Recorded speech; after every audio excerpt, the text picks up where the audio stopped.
everyone, and welcome back to the Healing Hands Pet Physio channel. I'm Antoinette, and this is where I love your pet and educate you to better support the healing process following surgery and injury.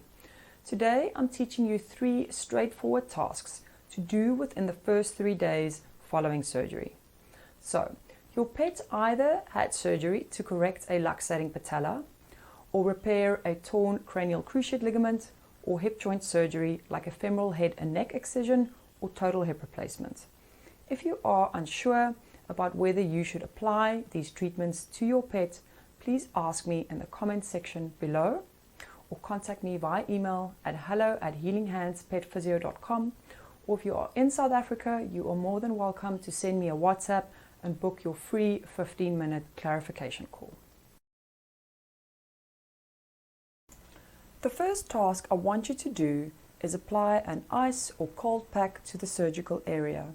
The application of a cold pack will help reduce pain and swelling. I want you to take a cold pack from the fridge and wrap it in a clean, dry towel or cloth. Never apply it directly to the skin. Apply your wrapped cold pack to the surgical area, which for this video be the knee or hip area. You can place the pack over the suture line, but remember to wrap your pack in a clean, dry cloth. If your dog is small, you may need only 1 pack.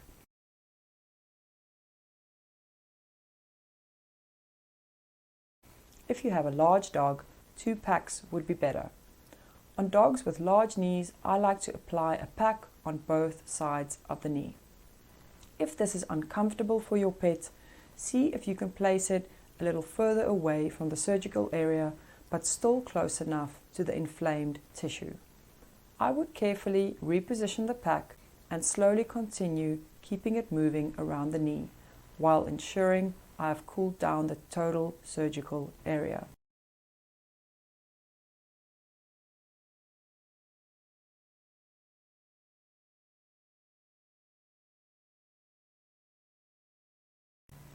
While you are icing the area, monitor the skin with your fingers to check that it is not getting too cold. We want to cool down the inflamed tissue, not freeze it. You can apply your pack for 5 to 10 minutes at a time and repeat this 3 times throughout the day for the first 3 days following surgery. If doing this causes your dog too much distress, then rather leave it. Recovering from surgery is already stressful enough, and adding to that is not conducive to healing. The second task I want you to do is scar tissue mobilization. If your dog allows it, it is best to start with this as soon as possible. When leaving scar tissue to do its own thing, it forms adhesions, gets hard, sticky, and painful. Later, it will restrict movement in that area. So, ideally, we want to keep the scar tissue soft and mobile. By doing very gentle scar tissue mobilization, you can break down soft tissue adhesions and help eliminate long-term pain.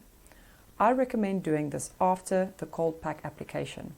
I want you to use your fingertips, using light pressure, going in small circular motions. We just want to create a very gentle movement of the scar tissue. It may cause initial discomfort, but it will minimize long-term pain and restricted movement. I would mobilize for 10 to 20 seconds, then break for 15 seconds and repeat. You can do this for 2 to 3 minutes, up to 3 times per day for the best results. And you do not need to apply any oil to the skin while doing this. Alright, here you can see I am gently just having a feeling the tissue, and here I go. I'm taking literally my fingertips and very gently doing small circular motions over the scar. This dog was very compliant, and she allowed me to really get my fingers on that scar tissue, on that suture line, and I am very gently, just with small circular motions, mobilizing the scar tissue and all the surrounding soft tissue. And it really helps to release and break down any adhesions in that area that will be causing restrictions and pain in the long run. So doing this is really worthwhile. Alright, so this poor dog unfortunately did have surgery on both knees at the same time. It is very hard, but they are able to make a good recovery if the post-op care is adequate. Alright, so after icing, I like to do the scar tissue mobilization, and now I am moving on to passive range of motion. I am supporting the knee joint, and I am passively moving her knee into flexion and extension. And I'm staying quite mid-range and not pushing anything hard.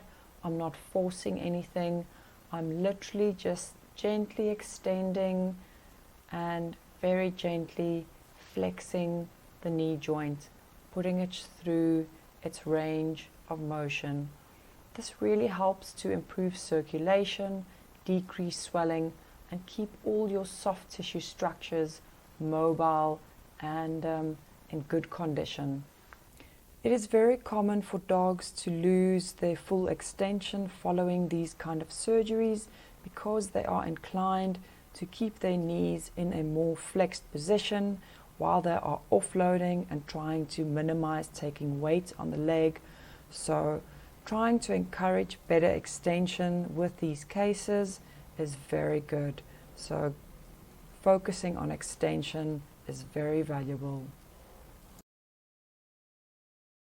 Here I am going to do the same with this little one. She didn't want to lie down.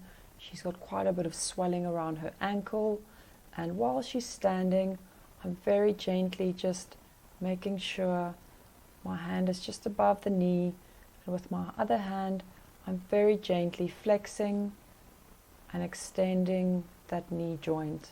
Again, nothing is being forced, and I'm doing whatever she is allowing me to do. Gentle flexion and gentle extension.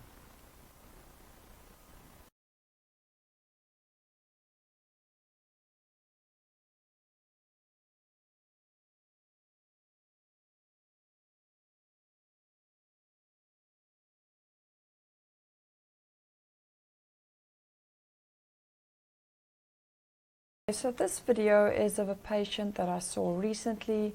This dog had elbow surgery, and here I just want to demonstrate that this is 9 weeks post-op, and the scar tissue massage that I'm doing here is a bit more vigorous, if I can call it that. I'm using more pressure. The scar is moderately soft, it's not too hard, there's not a lot of restrictions, but there was some thickened tissue that the owner was concerned about. So I'm demonstrating for him here and teaching him how to just get your fingers in there and work on that scar tissue, and you can really apply a bit more pressure.